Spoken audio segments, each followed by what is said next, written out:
Hi, my name is Anya, and I will be talking about money over morals. Being born in the second quarter of 2008 has its privileges. One of them is being able to say, I was there for one of the biggest scares humanity has probably ever faced. But let's rewind back to the early 2000s when the night was still so young and full of hope. Back when people still had a dream, something to live for. The economy was booming. Banks were aggressively selling out home loans to people with poor credit histories. These were called sub-mortgaged loans. Though they were high-risk loans, they were packaged and sold as safe and solid investments.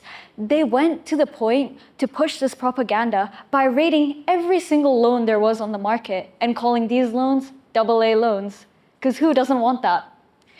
But the thing is, you can't blame these people for believing this, because this was the era where you can make something out of yourself.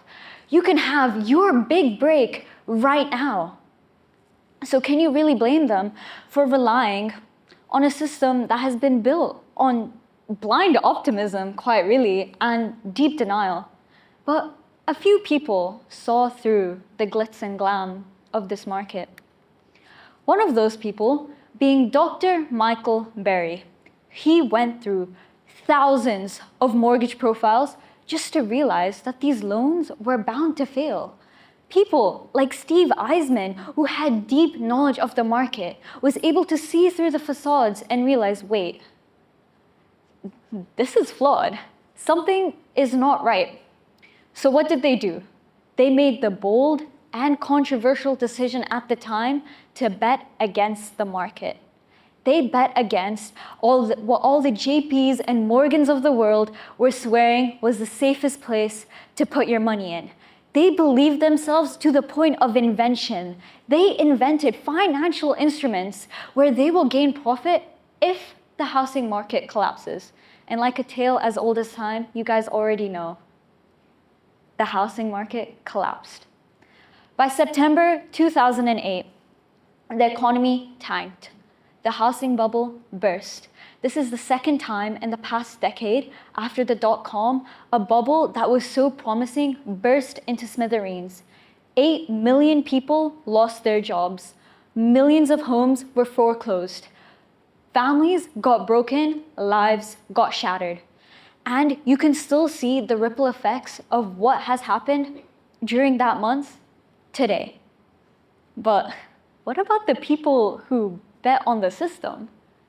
What did they get out of it? They made billions, a number that you couldn't even conceptualize during 2008. But the question is, was it worth it? The amount of profit earned as an aftermath of such a tragedy raises a central dilemma in financial ethics, which is whether or not it is defensible for someone to benefit from a system that caused harm to millions. In neoclassical economic theory, what Burry and Eisman did was completely correct. It was completely rational and acted in self-interest because all they did was spot structural weaknesses in mortgage-backed securities, and then they safeguarded themselves from an inevitable loss. They were acting like consumers are meant to act in economic textbooks. But the problem is, we're treating these people like numbers on a screen. Yet, the moral angle is so much more complex than what I'm saying right now. If you are profiting from a failure of a system you did not create, you are now accepting the fact that you exist in a gray space between foresightedness and opportunism. Understanding the fact that yes, you were able to plan and predict, and yes, you took the opportunity when it arose, but at cost of what principles? Though the investors did not cause the collapse, they did not aid in the collapse, nor were they catalysts in this collapse, yet they still stood there, and yet they still gained from it when it did. Now, I have to go on to the second act of Dr. Burry's and Eisman's story, because right now I'm framing them like villains. As you know, what happens on Wall Street stays on Wall Street. So when Dr. Michael Burry went to all these banks and said, I wanted to short your housing market, people caught wind of it. People called him crazy. But as you know, Steve Eisman seed eye to eye to him. So he went and contacted him. He said, we could profit off of this, but we also need to do harm reduction. So where do we go? They decided to go to the hub of finance, which was the finance convention that is held every year in the US. They went and talked to the most smartest people in the field and the most highest paying ones as well. And they told them that in probably 4 to 5 quarters, your 500K salary is gone. All these assets, all these mansions you're buying to aid to your retirement, done. The food you promised your family to bring onto the table won't be there anymore. But people were in disbelief, so they turned a blind eye. Because it was going so well, they couldn't imagine it ever dropping, it ever receding from the everlasting climb it's been going up until now. Now that you know that they tried, now that you know that they were fair and they played their cards as much as they could, telling people to hop onto this bandwagon, to minimize this harm, knowing this now, does it still justify them to earn billions from the other 7.9 million people who probably did not hear about this information? Now, this moral dilemma is not confined to Wall Street or Canary Wharf. This seeps into our own professional and personal life. Imagine, you're a fresh young graduate. You just came out of university. You have your bachelor's, possibly even a master's under your belt. And a lucrative industry comes up to you and says, we want to offer you a job, an amazing starting salary, but you know how politically controversial they are. You know how environmentally harmful it is to operate and to work in this industry. Would you put your morals aside and take the job? Or would you stand by them, but then be at risk for unemployment for up to 13 months because this is the job market right now? What about if you were an employee and some company scouted you out and they're offering you a managerial role?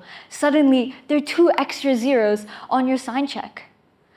But they're also extremely criticized for their labor exploitative behaviors, especially for low-income workers. Would you be comfortable managing people when you know how big of a salary discrepancy there is, when you know when you are living a lavish life, the people working under you are scraping by?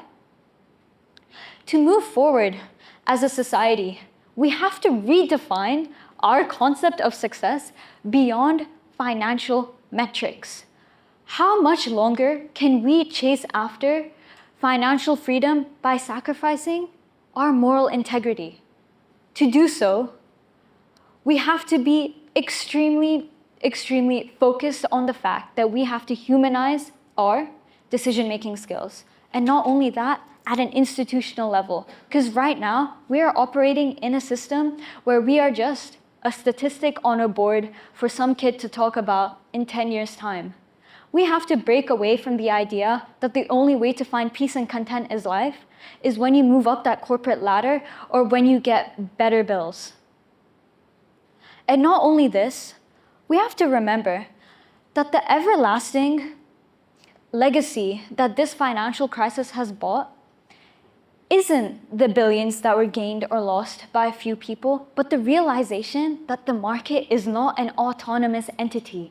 It is not a scary monster in the back of a closet where you are unable to gauge what will it do next. No, these markets are shaped and formed by people, by people's choices. So if our choices prioritize profit over principle, then obviously its consequences, as history has shown time and time again, is not about the celebration of the few who do gain from such experiences, but by those who have lost, who have sacrificed, who have been hindered and burdened with so much tragedy in their life because they're not a part of the top 1% who has access to this information, who has access to this education to safeguard and prevent themselves from incurring on any more losses.